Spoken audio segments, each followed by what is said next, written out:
Hi, ever wonder about hip rotation? I'm sure you've heard on TV and maybe read about it, some articles. And how much should your hips turn? What is hip turn? How can we go about solving that problem for you if we can? I'm Dr. Eric Wilson, Executive Director of Golf Operations for Keiser University College of Golf and a PGA Master Professional. And that's what this section today is all about, is hip rotation. And there are a couple of theories on hip rotation. And what does that mean to you? Does that mean you rotate your hip this way or what? No, it means the two hips working together in the golf swing in a circular motion can turn as the rest of the body turns. Is this critical? Absolutely it's critical. Bobby Jones, the great Bobby Jones, had a lot of hip turn. And in modern day, we're talking about less hip turn and more torsion between the hips and the shoulders. So the ideal scenario in today's world is the shoulders turn 90 degrees or more, the hips turn 45 degrees, creating that 45-degree angle, and the knees don't turn quite as much either.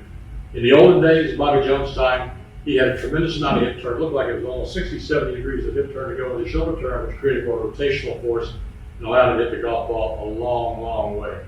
So how do we go about training our hip turn or hip rotation to see what's optimum for us? Because it's not the same for everyone. Watch on TV, watch them on tour, you'll see that all are a little bit different. Some have more, some have less, but it's the effectiveness of the golf swing.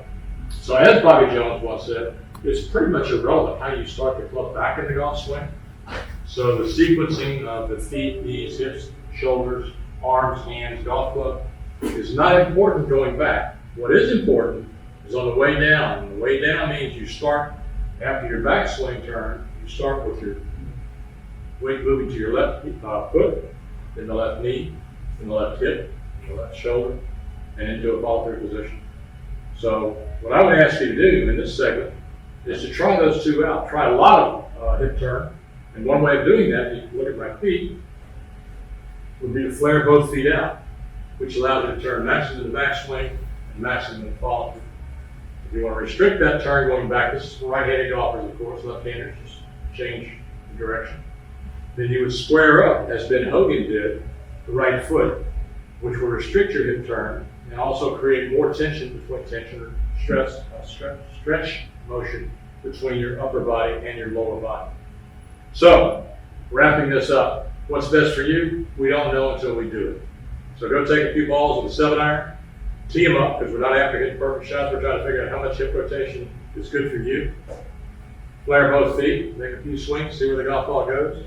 Square the right foot or the trail foot, hit a few shots, and make a few things go.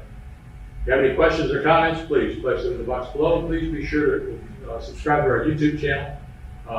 And hope to see you next time. We'll talk about it a little bit more. Thank you.